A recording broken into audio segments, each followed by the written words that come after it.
안녕하세요. 최승윤 작가입니다. 제가 최근에 올린 영상들에서 저는 올해 바이오랑 중국, 홍콩 쪽을 좋게 본다라고 이야기를 했었습니다. 거기서 바이오는 실제로 지금 잘 가고 있고요. 저는 제 포트에 한 5분의 1 정도는 바이오로 전환을 했고, 그리고 중국이랑 홍콩은 제가 전체 포트에서 한 10분의 1 정도는 계속 가지고 있었어요. 그런데 작년 한 해도 그렇고 올해도 저의 손실난 부분들은 대부분 중국 쪽에서 난 거였습니다. 그래도 저는 계속 좋게 봤었는데 제가 최근에 뷰를 조금 바꿨어요. 그래서 그 뷰를 바꾼 근거에 대해서 좀 이야기를 해보도록 하겠습니다. 그리고 이거는 뭐 제 말이 맞다 아니다도 아니고 뭐 제가 공부를 하면서 하는 거니까 공부를 하면서 나름대로의 논리를 만들어가는 게 가장 중요하다라고 생각을 합니다. 저는 최근에 중국의 디플레이션에 대한 뉴스를 좀 보신 기억들이 있을 거예요. 전 세계가 지금 인플레이션 때문에 고민인데 중국은 오히려 물가가 오르지 않아서 최근에 고민이라고 하죠. 근데 이게 기시감이 조금 드는 게 일본하고 조금 비슷한 그런 느낌이 좀 있는 거죠.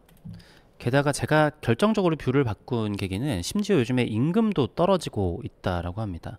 이것도 일본이 겪었었던 거랑 좀 비슷하죠. 자, 보시면은 중국의 평균 임금이 1년 전보다 1.3%가 떨어졌다라고 합니다.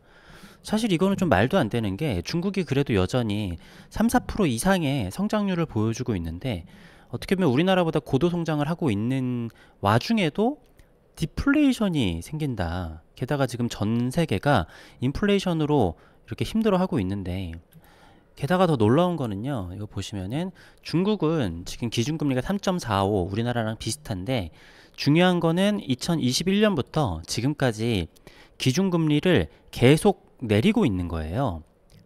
다른 데는 뭐 올리고 하는데도 아랑곳하지 않고 중국은 계속 내렸죠.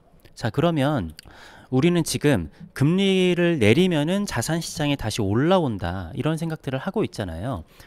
그래서 저를 비롯해서 많은 사람들이 아마 뭐 한 요때쯤 22년도에 중국이 금리를 내리기 시작하면서 부동산이랑 여러 가지들이 다시 살아날 것이다. 전 세계가 인플레이션이 오니까 중국도 인플레이션이 올 것이다 라고 생각했는데 인플레이션이 안 오고 디플레이션이 왔습니다. 자, 이것도 일본이 했었던 거랑 되게 비슷하죠. 일본이 계속 금리를 내려서 마이너스 금리까지 내려도 물가가 올라오지 않아서 일본은 그게 문제였었죠. 오히려 30년 전에 사람들이 더 임금이 높았었고 그때 집값이 더 높았었고 그래서 인플레이션을 굉장히 바래오던 일본이었습니다. 근데 최근에 자, 일본은 거의 뭐 30년 만에 2021년쯤을 기점으로 해서 드디어 물가가 올랐습니다. 그래서 지금 일본 사람들이 굉장히 고물가에 힘들어하고 있고 당황하고 있다 이런 얘기들이 있잖아요. 근데 참 아이러니하게도 지금 니케이 지수는 거의 사상 최고가를 향해서 가고 있습니다. 아마 2023년 초반이었나 이때였던 것 같은데 워렌 버핏이 일본 주식들을 많이 산다 그래 사람들이 코웃음을 쳤거든요. 왜? 30년 동안 그러니까 일본도 계속 오를 거다 하는 사람들의 기대감이 엄청 많았는데 주가가 안 오르면서 진짜 30년 동안 학습이 된 데이터잖아요. 근데 워렌 버핏이 들어간다고 해서 솔직히 저도 안 믿었는데 니케이 지수가 지금 사상 최고가를 찍고 있습니다. 자, 그래서 제가 생각해보는 건 이겁니다. 디플레이션은 자산 시장이 하락하고 인플레이션은 자산 시장이 상승을 하는 것인가? 라는 좀 의문점이 드는 거예요. 물론 이거는 끼워 맞추기일 수도 있습니다. 네, 그리고 이것만으로는 사실 설명이 잘 되지는 않아요. 하지만 아주 긴 시계열로 봤었을 때는 이게 어느 정도 맞아간다라는 사실은 생각은 듭니다. 자, 이게 보시면은 미국의 물가지수인데요. 21년쯤부터 이제 물가지수가 가파르게 올라와서 이때 막 22년 7월달 이때는 뭐 정점을 찍었었죠. 물가가 9%까지 올라갔었으니까. 그리고 이렇게 떨어지고 있기는 한데요. 자, S&P 500을 보면은 21년 뭐 이렇게 22년 1월에 정점을 찍었다가 하염없이 내려왔었죠. 그리고 뭐 22년 10월 달쯤부터 이렇게 다시 올라와서 지금 다시 또 사상 최고가를 찍고 있는데 근데 이렇게 하면은 제가 아까 얘기했었던 거랑 그렇게 맞지는 않아요. 자, 물가가 올라오면서 주가도 같이 올라왔던 거는 맞는데 22년 1월, 2월에도 계속 이렇게 뭐지? 물가는 계속 상승세를 그리고 있었단 말이죠. 근데 최고점을 찍을 때 사실 어떻게 보면은 주식은 곤두박질을 치고 있었습니다. 물론 뭐 이렇게 데드캣 바운스들이 있기는 있었지만, 그러면서 완만한 물가가 잡아가는데 아직까지는 인플레이션은 맞아요. 그러니까 이게 지금 3.1이니까 물가가 낮아진 건 아니고 상승률이 낮아진 거잖아요. 그러니까 9.1에서 거기다가 이제 뭐 3.1 정도 올라가는, 물론 이거는 전년 대비기는 하지만 물가는 계속 올라가고 있는 게 맞습니다. 그러니까 만 원짜리가 15,000원 된 다음에 그 다음에 16,000원 되는 정도 수준, 이런 정도 수준인 거죠. 물론 이때는 엄청난 사건이 있기는 했죠. 2022년 1월 달부터 기준금리가 이렇게 올라가는 일이 발생을 했었기 때문에 22년 1월 달에 주가가 이제 급락하는 거는 기준금리 상승 때문에 일어난 일이기는 합니다. 근데 중요한 거는 사람들이 기준금리가 이렇게 올라가고 고금리면은 자산시장은 무조건 떨어진다라고 생각을 했었는데, 기준금리는 계속 올라갔음에도 불구하고, 그러니까 2023년 1월 달에도 기준금리는, 그러니까 정확히는 22년 한 10월 달쯤부터 주가가 바닥을 찍고 다시 올라오는데, 이때도 금리는 계속 올라가는 중이었어요. 물론 나중에 인하에 대한 뭐 이런 기대감이 있다라고 하긴 하지만 계속 올라가는 중이었단 말이죠. 근데 주가도 같이 올라왔어요. 그러니까 이거를 완전히 뭐 인플레이션과 주가 지수가 붙어 있다라고 할 수는 없겠지만, 사실상 영향이 더 큰 거는 디플레이션과 인플레이션이 주가하고 또 자산 시장에 상당한 압박을 주는 거는 확실하다라는 것 같습니다. 자, 근데 이렇게 생각해 볼 수는 있잖아요. 미국에서 전에 없는 저금리를 통해서 돈을 많이 풀었고, 돈이 많이 풀었으니까 인플레이션이 왔고, 인플레이션을 잡기 위해서 이제 고금리 정책을 펼쳤다. 이거는 너무 이렇게 이제 와서 보면은 착착착 맞는 이야기잖아요. 자, 근데 이거는 미국이나 선진국에 해당되는 이야기고, 금리를 올린다고 해서 무조건 물가가 잡힐까? 라고 하면은 사실 또 그거는 아니라는 거죠. 자, 이거는 튀르키예의 소비자 물가지수인데요. 튀르키예는 소비자 물가지수가 사실 뭐 말도 안 되는 수치죠. 물가 상승률이, 야, 이게 지금 뭐 19% 이것도 미쳤는데, 80% 거의 뭐 90%까지 갔다가 요즘에도 좀 이제 64%막 이렇습니다. 그 사실상 나라 경제가 뭐 나락으로 갔다라고도 볼 수 있을 텐데, 튀르키예 주가 지수를 한번 봐볼게요. 자, 물론 이거는 미국에 있는 ETF이기 때문에 튀르키예 실제 주가 지수랑 그게 맞는지는 모르겠어. 환율에 대한 적용도 될 테니까. 자, 그러면은 튀르키예가 2021년 상반기부터 주가가 엄청나게 올라왔습니다. 그래서 이 한 해에 미국에 있는 모든 ETF 중에서 가장 많이 상승한 ETF가 터키예요. 그러니까 튀르키예. 자, 근데 튀르키예 물가 지수를 보면은 아까 보여드렸다시피 2022년 1월 달부터 아주 가파르게 상승합니다. 물론 이때도 높은 금리기는 하지만 이게 뭐 비교적 상대적인 거니까 이때부터 가파르게 상승을 해서 22년 12월 때 완전 최고점을 찍었어요. 그래서 자, 22년 12월에 실제로 거의 최고치를 찍었죠. 그런 다음에 이 물가지수가 조금 낮아집니다. 23년 7월 정도까지 물가지수가 낮아지는데, 23년 7월 요때쯤이죠. 요때쯤인데 뭐 대충 뭐 보면은 요때쯤에 물가지수가 내려갔다가 다시 올라가요. 올라가니까 주가지수도 같이 올라갑니다. 물론 등락이 있기는 하지만, 다시 말씀드리지만 끼워 맞추기일 수도 있기는 하겠지만, 튀르키예가 지금 기준금리가 낮지는 않아요. 이거 기준금리도 봐야겠구나. 자, 튀르키예 기준금리 보면 42.5%입니다. 그러니까 42.5%면은 이게 금리가 엄청나게 뛴 거니까 물가가 잡혀야 되잖아요. 근데 사실 미국이나 선진국 아니면은 이렇게까지 기준금리를 올렸는데도 인플레이션이 그 이상으로 뛰어버리는 경우들이 꽤 생긴단 말이죠. 그 전에도 엄청나게 높았었는데 지금 2023년 5월부터 기준금리를 엄청 올리고 있습니다. 근데 이 기준금리보다 지금 인플레이션이 더 강한 거겠죠. 그러니까 이렇게까지 올리게 되면은 사실상 그 주가 지수가 떨어져야 될 텐데, 자, 23년 5월쯤부터,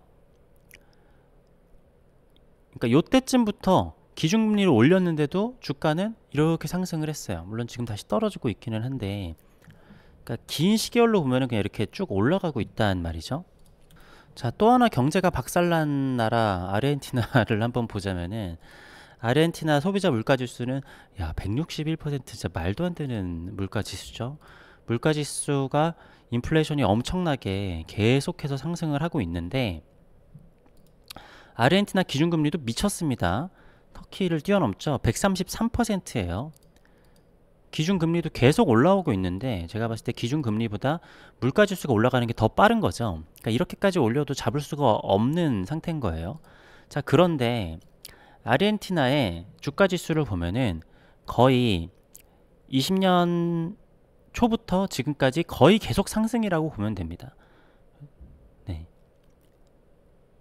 이 나라 경제가 망해가는 거랑은 사실은 믿을 수 없을 만큼 주가 지수는 계속 오르고 있잖아요. 사실 이런 건 저도 무서워서 못 들어가요. 그런데도 상관관계가 좀 있긴 있는 것 같다는 얘기 말인 거죠. 그러니까 영국 같은 경우도 마찬가지고, 그러니까 많은 나라들이, 나라가 되게 망가져가지고 인플레이션이 엄청난데 주가 지수를 보면 올라가 있어요. 그러니까 기본적인 건 그렇죠.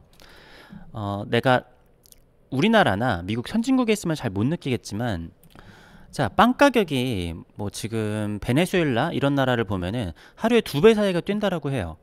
그러면 내가 돈을 가지고 있을 것인가, 현물을 가지고 있을 것인가? 당연히 내가 그냥 빵 하나를 그냥 가지고 있는 게 훨씬 이득입니다.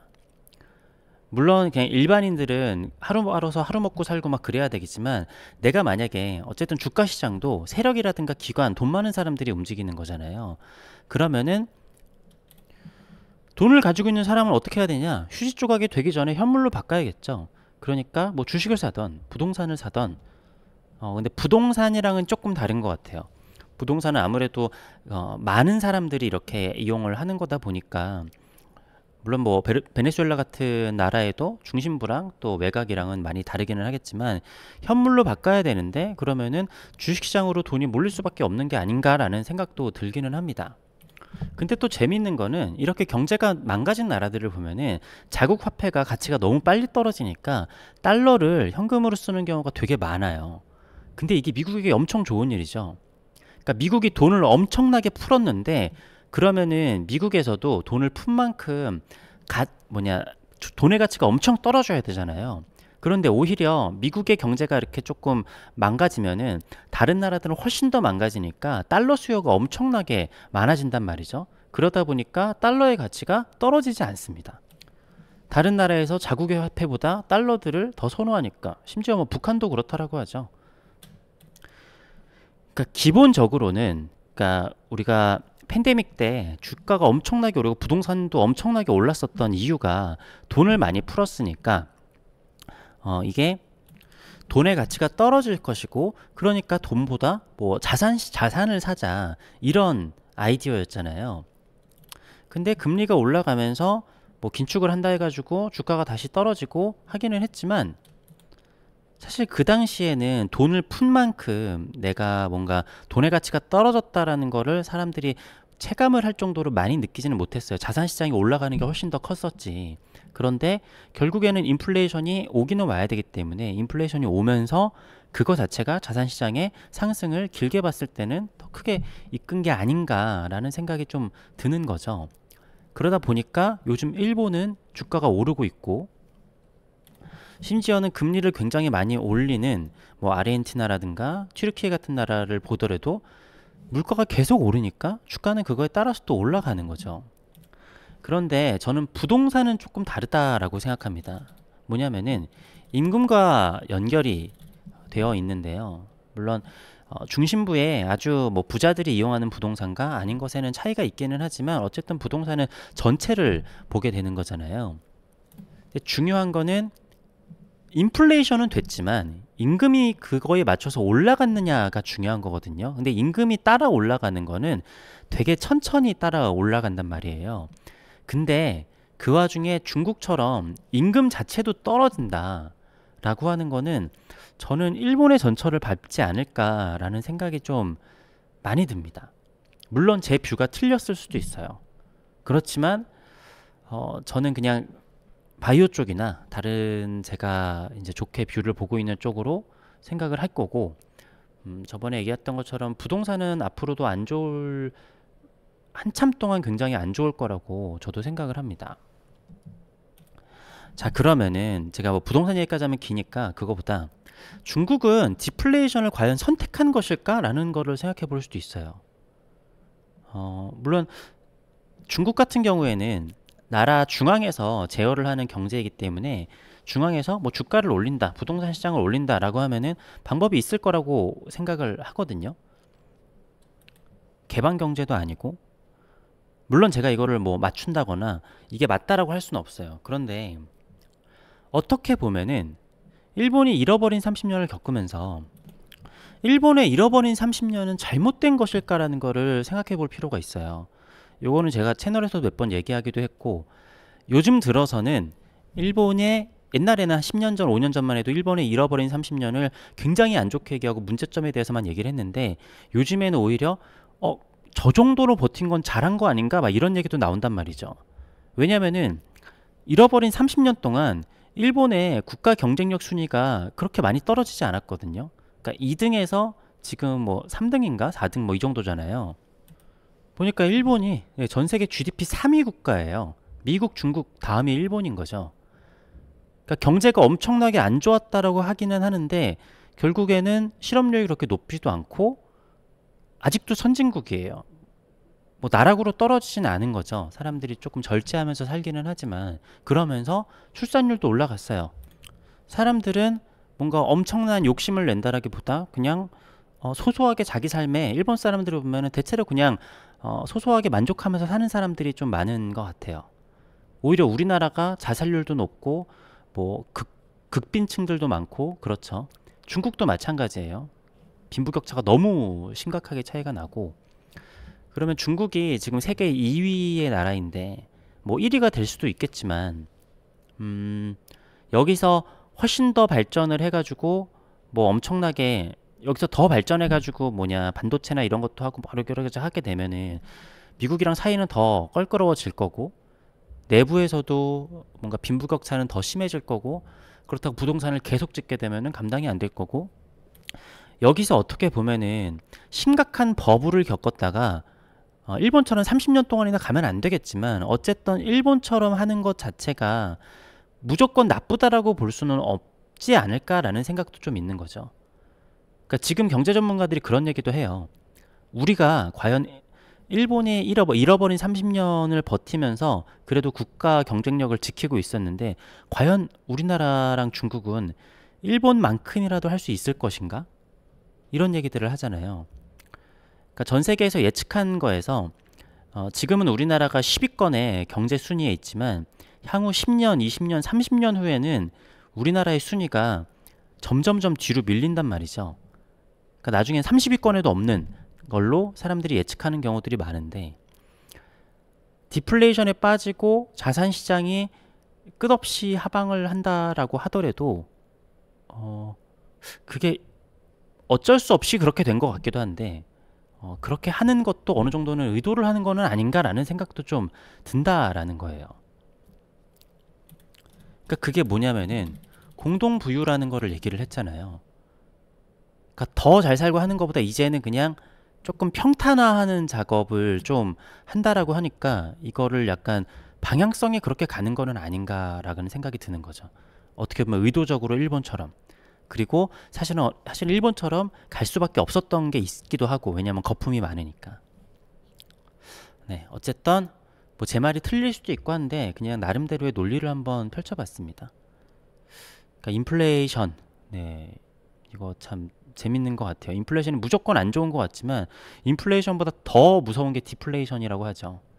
네, 그러니까 부동산을 잡는 방법은 딱 하나래요. 나라가 망하는 거.